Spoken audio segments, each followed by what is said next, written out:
Here's where we are so far. We got all the cabinets, for the most part, up. I'm still waiting on the backsplash. I installed the dishwasher, the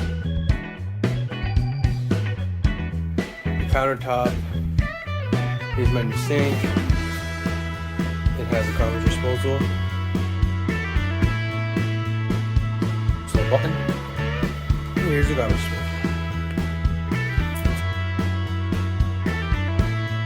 I gotta work on leveling these. It's really off by like such a small amount, but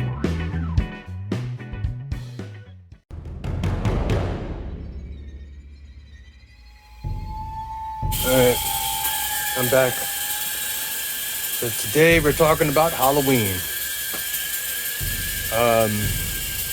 Yes, that's fog.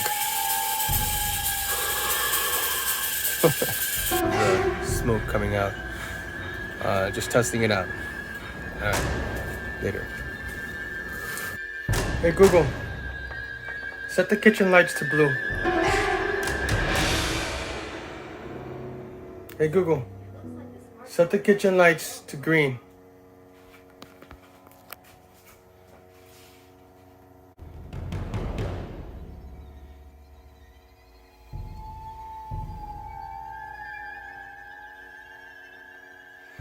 Hey Google, turn off all the lights. Okay, turning 8 lights off.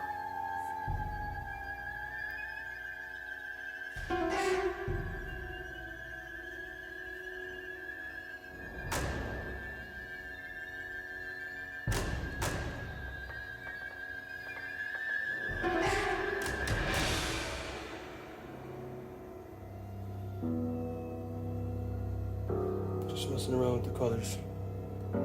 It's brown. I don't know what that color is.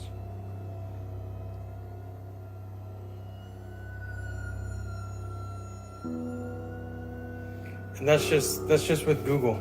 And then I can do some more colors with my app. Hey guys. Alright, so I'm using my reflection. So I think last time we talked about was me mounting all of the different types of parts for the crown molding. So what I ended up doing here was I had my wife help me first miter them. So these are all 45-degree angle cuts on top. And the actual crown molding is 45 degrees, so all I had to do was kind of stand it up upside down, you know, on the saw, and just cut it at a 45-degree angle, and they butt up pretty good. I did have an issue with the 25.5-degree angles, which are over there. And that's because the sealing wasn't good, right? So I think I was talking about it earlier, where we ended up putting wood putty, and then I ended up putting some compound so I can control and sand, and then after that I just painted it. And after I painted it, then I caulked it first. So I caulked first, and then I painted it. And I used a spray gun, which was very useful, very quick. Just kind of spray it. I didn't get any video on that, but unfortunately I didn't have. It was really messy, so I didn't want to get anything dirty. Over here we had some damage, so I retouched it up. And every single wall is a different color. So this is a cabinet paint, so I tried to match it with this one here. So this wall here, it uses a special paint. All right, so this is the one I was talking about. It's called Cabinet Trim Enamel, and I noticed that it's satin. And then, so that's for the cabinet. For the walls, I used this interior satin scuff defense. And for the ceiling, I used this ceiling flat. So basically, on this guy here, I had scuff defense on this wall here, cabinet door and trim enamel here, and up there trim enamel, and then on top, this is the flat ceiling. Moving on. So the hardware. So I actually bought a jig. It makes the most sense, and I kind of have one door that I haven't done yet because it's actually damaged. So I mean, I was telling you guys earlier, buying through Lowe's, all of these cabinets come damaged, and you have to call the company to replace it. So here, this is a jig. Really helpful. So you just put it on. You choose where you want the holes to be. So I chose the bigger one here and another bigger one here. And my hardware, the cool thing was that we had the ability to slide these up and down. So once you put it in, it has a bolt on the other side, and you slide the hardware right into it, and you can go up and down. And so I just used an inch. I mean, I didn't even check. I just used an inch from the bottom up, so they were all uniform. For the side, for the drawers, there's another jig, which is this guy. So, let me take a look. Okay, so I think it's this way up. So, oh my god, my back. So basically, you come down and you can kind of see. I chose the center spot, so this is your center line. So you measure from here to here. This is 24 inches. So you want to go to 12, right at 12, which is like right there, right? It's 12 inches from here, 12 inches from there, and then I made the two holes on either side of 2.5 inches. So it's a hole here and a hole here. And then I measured out, this is 9 inches from here to here. You subtract that from 24, then you divide that by 2, and you should at 7.5.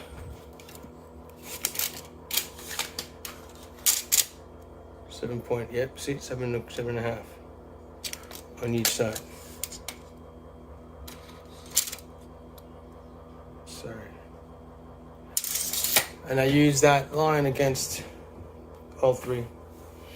I'm still waiting on 2 more hardwares for this. This is the fake sink drawer, but I've always seen it too. But one here and one here. It's not the end of the world if I don't have it. I found the piece. Here's what it comes in. It's called a Brainerd. Kind of can see that it's hardware. That would slide in here, and you can slide this up and down. It's a special order. Took a little bit of time for it to come in. Moving on. This guy was leveled. I ended up the cabinet. Ended up going in and taking 2 brackets and just joining them together. It looked like it worked pretty well. I used a piece of wood that was mounted up here, and I used shims to force it down. And once I got it level, I caulked it, and now I gotta do. I did a clear caulk first, and I'm gonna do a white caulk when I'm done. But I want to be finished with the majority there. That's like that's last part. So finally, last night I was showing you the lights. So I wanted the lights to stop here and end here and go here, right? So how do you do that? I ended up getting an extender. I'm just doing this now because I'm sort of caulking. I use this thing called a paper bead instead of the corner beads, that you get a metal. I got the paper one, and it's a much better finish. I don't like the way the metal ends. So this is going to be tile, so I left it kind of rough. But I wanted to hide the cables. So here I have a cable. I made some holes inside and put some cables inside.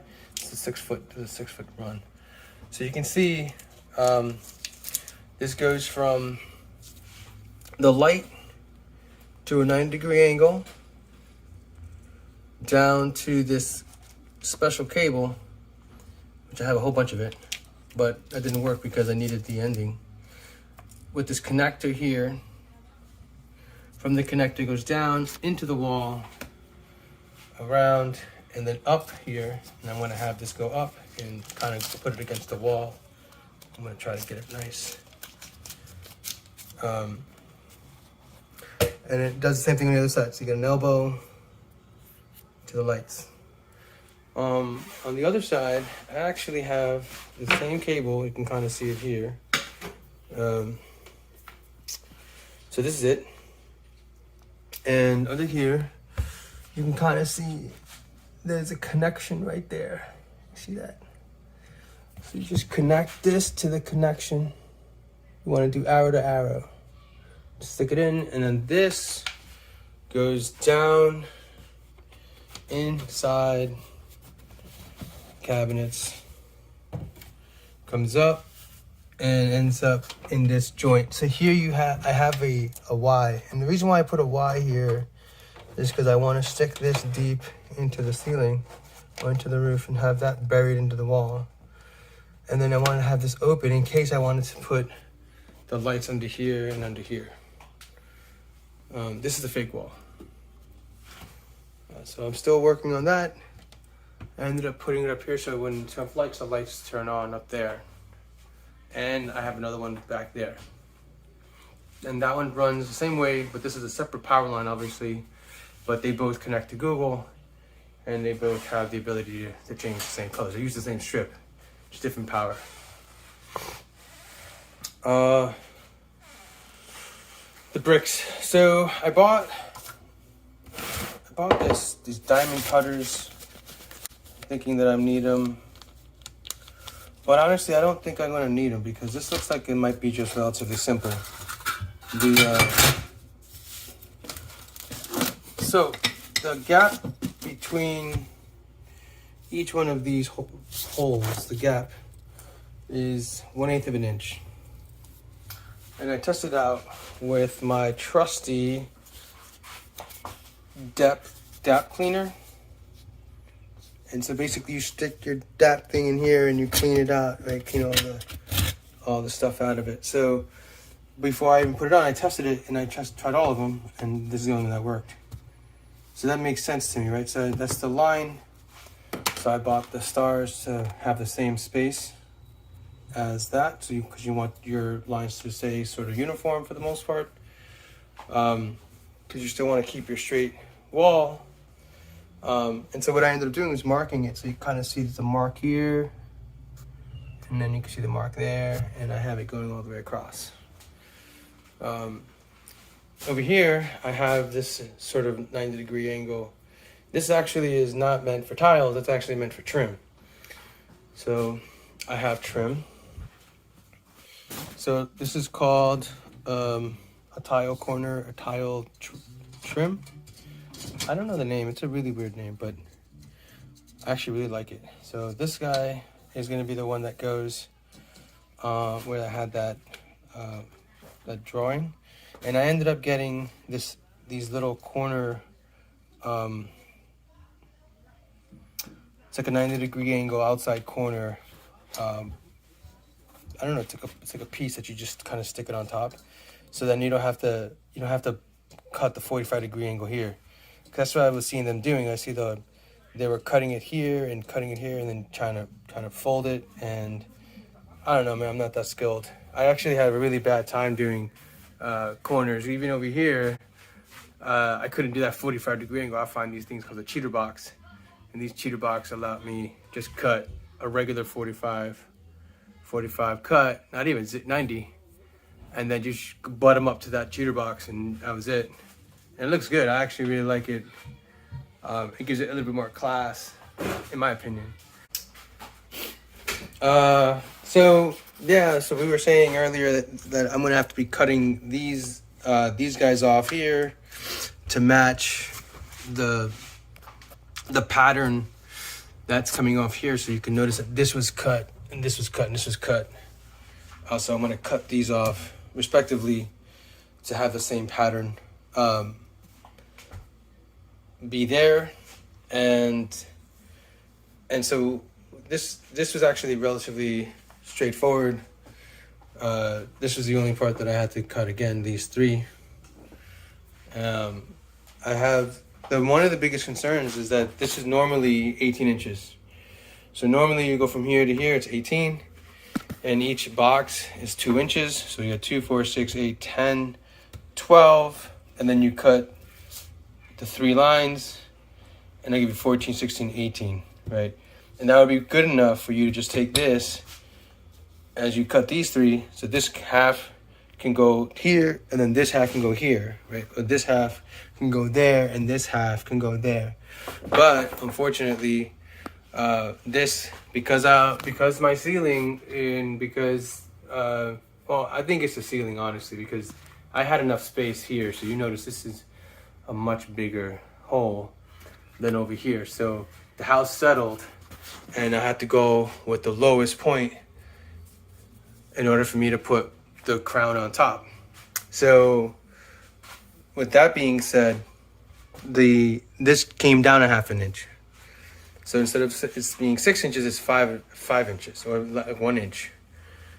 So instead of it being 6, which is 12 plus 6 is 18, it's 12 plus 5, 17 inches. So I dropped it down an inch. So that means that I got to cut this an inch off. So from here to here, 6, I got to cut 5, so it's right down the middle. Pop. I did it already.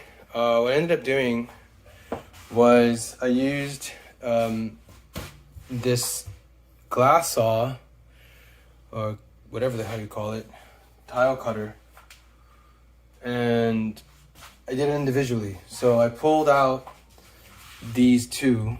So I took these 2 out, I cut the mesh, took these 2 out, cut them individually. So instead of me trying to cut both of them at the same time, which is not easy. All right, so you can kind of see what I'm talking about here. Here's your 2, here's your half. So it's the way you cut this is you wanna put it against. There's like a little thing in the middle. So you see, that's where your focal point is, and you want to make sure your glass. Oh, here it is too. You want to make sure your glass is right in the center of this.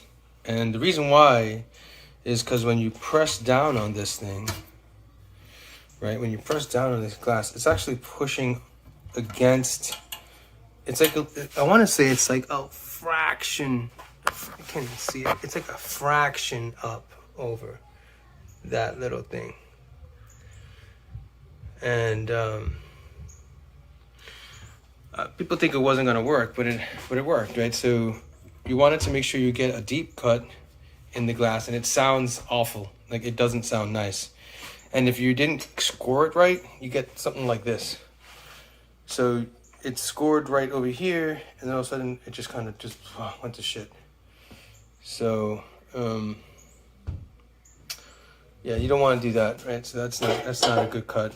And on top of that is glass everywhere. So little shards of glass. So I got my vacuum, and I've been cleaning up all this little glass. And so I actually try to keep the one that I cut. So you kind of see my blue line, right? So what I ended up doing was I would go to the hole like this, get the space I wanted. For instance, I want them to have the same trim. I want them to both have this end piece, right? So I had to turn it around, right? So I had to turn it like this, so I can mark it here, and then when I turn it around this way, I have the gap correctly spaced out. And that's the way I've been doing it. So I marked these guys, my F3 and F1 was like from floor up. So floor 1, floor 2, floor 3, meaning that it's from the floor up. These are the ones, this third one is the third one, comes out of here. So this is, it should be mirrored up right there.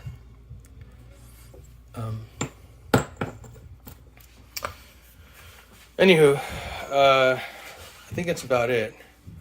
I don't really have anything else. Oh, one more thing. I really like these cabinets. They're really soft, but I was able to pull all the doors out by pressing this button here. And that button up there, and the whole door came out. And what I ended up using was this it's painter's plastic, right? So this painter's plastic is really good. So you get 9 feet by 40 feet, 400 feet, excuse me, for like so cheap, like $20. And what you do is you cut this, and this unravels to 9 feet. That's huge. So what I ended up doing was just cutting a little bit of this and then just taping it across this whole thing so that when I was spraying, I didn't muck up anything. Okay, well, thanks for listening, and I hope that was helpful. Back to you, Dad.